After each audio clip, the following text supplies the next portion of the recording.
Hello les investisseurs, j'espère que vous allez bien et je vous retrouve pour cette vidéo du récap de la semaine dans laquelle on va aborder pas mal de sujets. Aussi bien ce que je fais en ce moment, les nouvelles qu'on a eues autour de la politique économique, notamment aux États-Unis avec la Banque centrale américaine qui a parlé, mes recherches, etc. Donc on va parler un petit peu du fait qu'en ce moment je vends pas mal d'options sur IMS et j'essaie de me faire assigner parce que j'aimerais en acheter plus. On va aussi parler de deux entreprises françaises qui ont fait parler d'elles, à savoir Eutelsat et Téléperformance. Est-ce que des vidéos vous intéresseraient, sachant qu'on en a déjà parlé il y a quelques mois? Je vais vous parler aussi de mes convictions autour de l'IA, tout ce que je vois, mes observations, ce que j'ai repéré depuis quelques semaines aux États-Unis. Et en fin de vidéo, je vous parle aussi du programme de la semaine prochaine. Évidemment, comme d'habitude, il s'agit en aucun cas de conseil en investissement. Je vous partage ma vision des choses, mes investissements, mais chacun prendra ses propres décisions. Tout d'abord, on va revenir sur le dossier IMSS. Alors, l'entreprise s'est très bien comportée récemment en bourse, comme vous le voyez ici.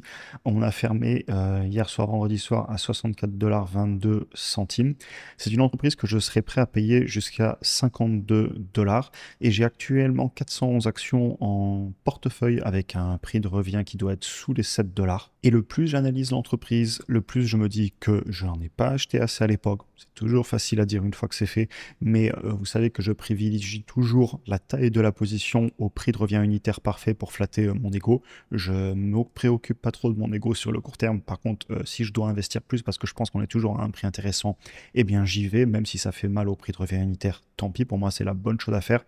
Donc, ce que je fais en ce moment, vu qu'à 64 $, je ne l'achète pas, mais sous les 52, je serai prêt à l'acheter, je vends beaucoup d'options de vente dessus. Donc, je vends des puts et je récolte des primes. Là, vous avez l'évolution du tableau qui est disponible d'ailleurs pour les membres du programme dans l'espace membre.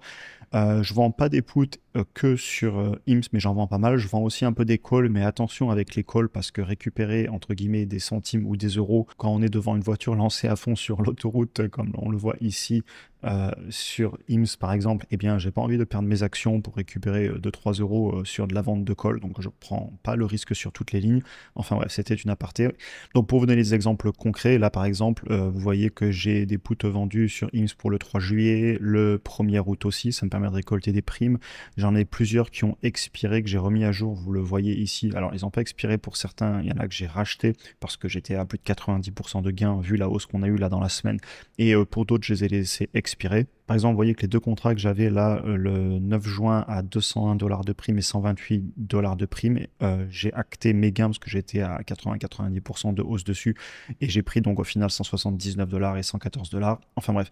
Et au total, sur mai, quand j'avais réattaqué la stratégie de vente de put parce que je me suis retrouvé avec pas mal de cash et les marchés qui remontaient, j'avais pris un peu plus de 500 de primes. Et sur le mois de juin, là, j'ai vendu pour 2400 $ donc de primes que j'ai récoltées. Mais évidemment, je peux venir à racheter des contrats ou peut-être aussi à me faire assigner. Donc le bilan final, on le fera que début juillet. Et clairement, si je venais à me faire assigner sur IMSS, par exemple, ici vous voyez, j'ai un strike à 54 avec plus de 300 $ de prime. Donc ça me ferait un prix de revient unitaire avec la prime que je rajoute à moins de 52. C'est des actions que je pourrais largement conserver. Pourquoi pas dans le longtemps venir vendre des calls dessus, vu que j'aurai un prix de revient unitaire beaucoup plus élevé que ma ligne originale. Et c'est la ligne originale, je ne peux pas vendre des calls dessus, je me ferai détruire par les impôts. Mais sur des nouvelles lignes d'une centaine d'actions à chaque fois, pourquoi pas vendre des calls dans le futur? On verra. Donc voilà un petit peu, je voulais vous tenir au courant de cette entreprise précisément, sachant que j'achète d'autres titres aussi en ce moment, que je continue mes achats, etc. Mais c'est vrai que les options m'occupent beaucoup en ce moment parce que ben, les marchés sont bien remontés. Et vu qu'à ça s'associe le fait que j'ai du cash en stock puisque j'ai fini l'immobilier et malgré que j'ai investi pas mal en avril, là, je me retrouve sur un mois de mai et maintenant de juin avec un petit peu moins d'affaires. Je continue à acheter ce qui me paraît intéressant, mais j'ai quand même ralenti. Et donc forcément, je me mets à vendre des puts. On continue. Je voulais vous parler des taux aux États-Unis qui sont inchangés et ce qui est amusant, c'est que ça a eu très peu d'impact sur les marchés. On va en parler. Alors, la Fed, elle, ne baisse pas les taux et je pense que ce n'est pas tenable sur le long terme. D'ailleurs, ils avaient baissé l'année dernière en septembre-octobre, juste avant un événement très important. D'ailleurs, vous savez que je pense. Et là, je vous partage une opinion que la crédibilité depuis 2020 de la Banque centrale américaine, elle n'est plus ce qu'elle était. Les acteurs du marché en tiennent de moins en moins compte. D'ailleurs, si vous regardez le 5 years break-even inflation rate, donc l'estimation de l'inflation dans 5 ans par les marchés, on est à juste au-delà des 2%. Donc les marchés pensent que l'inflation, c'est un problème réglé. Alors que quand vous écoutez la Fed, elle vous dit qu'il y a des peurs autour des tarifs douaniers, que l'inflation pourrait revenir, etc. De la même façon qu'elle était transitoire à l'époque, alors qu'ils avaient imprimé beaucoup volontairement. Enfin bref, pour moi, il n'y a pas d'alternative. Je reste investi et je pense honnêtement que les marchés ont un petit peu la même vision des choses. Alors hélas, pendant ce temps-là, eh ben, ils font très très mal, notamment à l'immobilier aux États-Unis. Mais par exemple, si vous regardez le sentiment survey et vous voyez qu'on avait eu beaucoup plus de peur début avril quand on avait pu acheter la baisse autour des peurs sur la politique économique entre les pays, tarifs douaniers, puis ensuite la géopolitique. Et en ce moment, c'est aussi de la géopolitique qui peut faire un petit peu peur au marché. Par contre, on voit que globalement, quand la Fed parle, ça réagit plus trop. Les marchés sont convaincus que les baisses de taux vont venir en fin d'année. Honnêtement, je ne sais pas quand est-ce qu'elles viendront. Je pense qu'elles viendront. Et d'ailleurs, ce qui est aussi très amusant, quoique je ne sais pas si c'est très amusant, mais si vous allez gratter un petit peu, on se rend compte que la Fed a commencé à racheter massivement des obligations, des bons du trésor directement sur les marchés, évidemment pour essayer certainement de tenir les taux un peu plus bas. On peut imaginer que c'est pour pas que les taux s'envolent de trop, les taux réels sur les marchés. Mais ce qui est impressionnant, c'est que pendant la conférence, il n'y a pas eu de questions là-dessus. Personne n'en parle, alors que on le voit. Chacun tirera ses conclusions là-dessus. On va pas rester plus longtemps sur la Banque centrale américaine, puisque, comme je vous l'ai dit, pour moi, il n'y a pas d'alternative. Enfin bref, on va pas passer plus de temps sur la Fed. Évidemment, ça a tout de même des impacts, notamment sur certaines entreprises qui ont besoin de se financer. Donc des taux plus élevés, ça les impacte aussi sur l'immobilier. C'est pour ça que j'en parle quand même de l'économie. Mais c'est pas le gros de ma stratégie. En tout cas, ça n'impacte pas ma stratégie. Je reste investi sur les entreprises de qualité sur le long terme. Allez, on va parler un petit peu de Eutelsat et Téléperformance. Mais franchement, ces vidéos, je pense que je vais les faire assez régulièrement parce que je prends un plaisir à les faire. C'est assez impressionnant parce qu'en fait, je parle de sujets qui m'intéressent. Je filtre un petit peu moins aussi ce que je dis. Après, pareil, on va parler d'IA. J'ai pas mal d'anecdotes que je voulais vous raconter ou vous raconter pour certaines. Mais je trouve ces vidéos extrêmement intéressantes. Et d'ailleurs, je vous en parlerai aussi en conclusion du rythme des vidéos que j'adopte en ce moment. Alors, Eutelsat et les téléperformances, on en a toutes les deux parlé. Téléperformance, on en avait parlé en mars 2024. Mars 2024, on voit qu'on était quand même sur des points beaucoup plus hauts que ce qu'on l'est aujourd'hui, je pense. On va aller les chercher ensemble. Février-mars 2024, vers ici. On était à 95, 99, allez. Aujourd'hui, on est à 75, donc elle a fait moins 23, moins 25%. C'est pas du tout étonnant. Je me rappelle très bien ce que j'avais dit sur la vidéo à l'époque. J'étais très inquiet de ce qui va se passer sur ces business models. Il faut pas qu'ils ratent le tournant de l'intelligence artificielle. Et j'ai vu qu'ils avaient fait des annonces dessus cette semaine, justement, sur l'IA et le fait qu'ils allaient investir. Et le titre a quand même, en même temps, fortement corrigé. Vous le voyez ici. Est-ce qu'une nouvelle vidéo vous intéresserait dessus? Peut-être pour aller remontrer soit s'il y a des problèmes, soit s'il y a une opportunité. Mais j'aime bien suivre ces dossiers parce que si ça peut aider quelques personnes à avoir un avis différent et à peut-être éviter un piège, parce que le graphique est là, s'il ne ment pas sur 5 ans, et je connais mon avis sur l'entreprise, c'est que ça peut être un gros danger. Pourquoi pas en refaire une vidéo, dites-moi. Et en plus, ça fait un exercice pour que je vous montre quels éléments je regarde sur chaque entreprise, justement pour voir si c'est une opportunité ou un danger. Et vous avez aussi Eutelsat. Alors Eutelsat, c'est très marrant parce qu'on en a parlé il y a 2 semaines.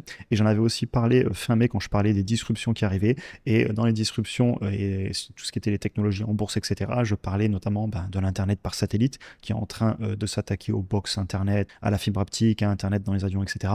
Et je parlais justement d'Eutelsat qui, pour moi, avait certainement un petit peu quand même du souci à se faire. Et c'est marrant parce que dans la vidéo, je me rappelle, je disais peut-être que la partie avec le gouvernement, la géopolitique, le militaire, l'État interviendrait. Eh bien, on a eu une nouvelle. L'État est en train d'intervenir. Il rentre au capital encore plus. Il faudrait vérifier, mais c'est peut-être devenu le premier actionnaire de l'entreprise. Et l'entreprise, quand je vous en parlais à l'époque, je disais quand même prudence parce que vous aviez le chiffre d'affaires, on va aller le regarder rapidement ensemble. Tiens, le chiffre d'affaires qui globalement ne montait pas fort, comme vous le voyez ici, même là sur 5 ans, il est en baisse.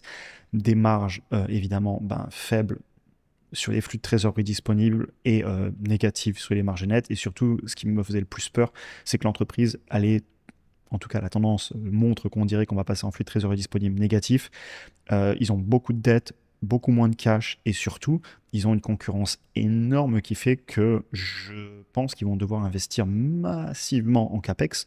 Sauf que les CAPEX, quand on est en flux de trésorerie disponible négatif, ça devient très compliqué. Quand on ne s'autofinance pas, il faut qu'on lève de l'argent. Et je ne suis pas du tout étonné qu'on ait eu une annonce du gouvernement disant qu'ils allaient investir, etc. Parce que l'entreprise, sinon, ça va très mal se passer pour elle, vu la concurrence.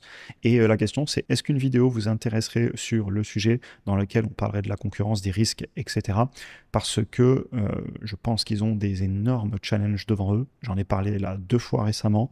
Est-ce qu'on se fait une autre vidéo dessus ou alors est-ce que le sujet ne vous intéresse pas? Je suis curieux. On continue la vidéo sur mes convictions sur l'intelligence artificielle qui se renforce. Alors, personnellement, je m'expose pas mal à ce domaine. Microsoft, aussi du coup OpenAI, les serveurs, le cloud, Copilot, l'intelligence artificielle. Vous avez Google, pareil, avec les outils de chat, la recherche, aussi Waymo, les voitures autonomes, évidemment le cloud, les serveurs. Nvidia aussi avec les data centers et les cartes graphiques pour faire le calcul en IA. Tesla aussi avec la conduite autonome, on sait qu'ils y travaillent et dimanche ils font un lancement à Austin et on pourrait même parler de la santé, secteur dans lequel je pense qu'il va se passer énormément de choses et l'IA va évidemment aider là-dessus. Dans cette partie, je voulais un petit peu vous partager mes anecdotes. Évidemment, du coup, c'est très anecdotique. On verra dans le futur si ça se passera ou pas. Mais c'est aussi l'objectif de cette vidéo de fin de semaine, de vous partager ce que j'observe. Et j'observe autant que possible. Je continue à travailler ma curiosité. C'est quelque chose que j'essaie de faire depuis très longtemps, depuis que je suis jeune et étudiant. Et je continue de le faire pour essayer de rester le plus affûté possible et voir les choses qui arrivent. Parce que c'est pas si simple que ça d'être observateur. Et je pense que c'est très important en investissement. D'ailleurs, si vous lisez Peter Lynch, il en parle énormément. Bref, je vois des signaux de partout et dans toutes les générations. Par exemple, l'interdiction des outils type ChatGPT, Gemini, Grok, etc. dans les universités. Et ça me rappelle une anecdote, et j'étais complètement fou quand j'étais étudiant, je m'en rappelle, et ça date pourtant. Et je me demandais tout le temps, mais pourquoi on m'interdit d'avoir un téléphone avec Google pendant l'examen, dans la vraie vie? J'aurais Internet, j'aurais un téléphone. Pourquoi, et je me rappelle, ça c'était tôt, hein, dès le collège et le lycée, pourquoi est-ce qu'on m'interdit de demander à mon voisin la bonne réponse? Dans la vraie vie, je vais demander à mon collègue la bonne réponse. Je ne comprenais pas. Et je comprends toujours pas pourquoi ils l'interdisent alors que c'est important. Et il y a eu d'autres vidéos déjà dans le passé où j'ai parlé de l'économie du savoir et que le savoir a de moins en moins d'importance puisqu'il est accessible. Internet a révolutionné ça et avec les IA, ça va être encore plus important. Et vous savez qu'il y a des secteurs où le savoir est très important et où je pense qu'on va avoir des gros changements. Par exemple, la santé. Par exemple, tout ce qui est le consulting, allez voir ce qui se passe chez des boîtes comme McKinsey au niveau de l'emploi, Téléperformance, avec tout ce qui est le service client. Bref, il va y avoir des sacrés changements à mon avis. Et dans toutes les générations, évidemment, on le voit chez les jeunes avec l'interdiction de ces outils, alors qu'il faudrait pour moi au contraire les utiliser et les mettre en avant parce que c'est exceptionnel. Et même dans les anciennes générations, regardez l'adoption des téléphones chez les retraités. Personnellement, j'observe donc les anciennes générations. Mais ils sont clairement en train d'adopter les technologies, hein, les téléphones, les groupes de discussion, les associations, etc. Même les algorithmes d'IA, hein, on les voit scroller comme les jeunes. Hein. Enfin là, ça me fait marrer, j'observe comme vous. Mais bien sûr que ces technologies sont en train d'être adoptées par toutes les générations. Pareil, je regardais les statistiques sur les permis de conduire. Ce n'est plus le Saint Graal. Alors, il y a toujours une anecdote à gauche, à droite qui dit qu'il faudra toujours une voiture, toujours le cas unique. Et oui, il y aura des gens qui auront toujours des voitures, aucun doute là-dessus. Mais allez parler aux nouvelles générations, je le fais, à ceux qui sont aujourd'hui en train de devoir passer le permis. Il y en a plein pour qui c'est pas le Saint Graal, et c'est même pas un objectif. Et je pourrais continuer sur la santé, pour moi, les disruptions qu'on va avoir sur les systèmes complètement dépassés, dans lesquels on est en train d'avoir des changements énormes. On pourrait aussi parler des paiements. Vous avez plusieurs vidéos sur les 6 derniers mois à 1 an, où je dis que je surveille beaucoup le monde des paiements et que les entreprises auront à prendre des gros changements de direction. Ici, j'entends par exemple les paiements par carte, ou tous les autres types de paiements d'ailleurs. Si vous voyagez beaucoup, et j'essaie de voyager quand même aussi pour m'ouvrir un petit peu l'esprit sur le monde entier, quand je vais aux États-Unis, par exemple, les transactions pour tous les petits services au quotidien, c'est beaucoup Cash App. Alors oui, il faut une fois utiliser une carte peut-être pour alimenter parce que les entreprises font toujours des paiements sur les comptes bancaires traditionnels. Et encore ça, il y a des pays où ça change. Je me rappelle de la Chine. C'était déjà le cas à l'époque et j'y ai vécu presque 4 ans. Aussi, par exemple, quand je vais en Asie, les paiements de téléphone à téléphone, c'est pas toujours avec des cartes, etc., etc. Et je parle même pas ici des stablecoins. Encore une fois, et c'est un petit peu ce passage, c'est pour ça que je l'ai mis en fin de vidéo, puis de toute façon vous avez le sommaire, passer d'un chapitre à l'autre, l'avenir nous dira ce qu'il en est. mais personnellement, j'essaie de monter dans le train, dans tous les trains que je vois et dans lesquels je crois. Et même si, bien évidemment, qu'on parle de chiffres sur la chaîne, et c'est hyper important, là, on parlait de Telsat, il y a un moment, il faut regarder les chiffres et se poser des questions. Chacun fera ce qu'il veut avec son argent, mais je suis aussi là pour montrer un petit peu les chiffres, les choses que je trouve très positives ou qui me font peur. Je veux dire, quand je regarde les chiffres sur IMSS, le titre, j'ai fait x8 et je suis toujours pratiquement prêt à l'acheter à quelques dollars près. Évidemment, j'aime bien faire des bonnes affaires, donc j'ai toujours un prix cible plus bas et mes valorisations sont assez pessimistes. Vous savez que je travaille comme ça. Mais il y a un moment, il faut évidemment regarder les chiffres, on continuera à en parler. Excusez-moi, je me perds dans mes pensées, mais aussi regarder ce qui est en train de se passer. L'adoption des produits, c'est tellement important. On finira la vidéo là-dessus, et juste pour vous tenir au courant, la semaine prochaine, là je sors cette vidéo samedi soir, je ferai certainement aussi une vidéo demain dimanche, lundi vidéo dans l'espace membre dans le programme, et d'ailleurs pour ceux qui veulent nous rejoindre, premier en description, si vous souhaitez aller plus loin dans votre apprentissage, avoir accès à la formation, à mon portefeuille bourse et crypto, mes achats, mes ventes, et aussi du coup les vidéos que je fais chaque semaine. D'ailleurs, vous voyez, par exemple dans l'année dernière, on avait parlé de mes achats, d'options, on avait fait l'analyse sur LVMH il y a 3 semaines, et j'en ai fait ensuite une vidéo il n'y a pas longtemps là sur YouTube. Je vous partage mon portefeuille, les mouvements, etc. Enfin bref, c'est des vidéos beaucoup plus brutes de décoffrage dans lesquelles je vous dis juste toutes les semaines qu'est-ce que je suis en train de faire, ce que je vois. Un petit peu plus des vidéos comme ça d'ailleurs, où je vous parle de mes mouvements, etc. Bref, je suis encore perdu dans mes pensées. Et ensuite, je serai en déplacement et mercredi ou jeudi, je pense qu'on va reprendre les vidéos, à savoir que je fais, comme vous le voyez, des vidéos toujours sur des sujets qui m'intéressent. Il n'y en a pas tous les jours, il y en a quand même très régulièrement. Et sachez que je continue à privilégier avant tout la qualité. Si je rate une journée ou deux, c'est pas grave, ça me stresse pas. Par contre, il y a tellement de sujets qui m'intéressent que dès que j'ai le temps d'aborder un nouveau sujet, je le fais. Et j'ai une liste de sujets et d'entreprises à analyser qui est bien trop longue pour que je puisse tout traiter, donc évidemment, je priorise.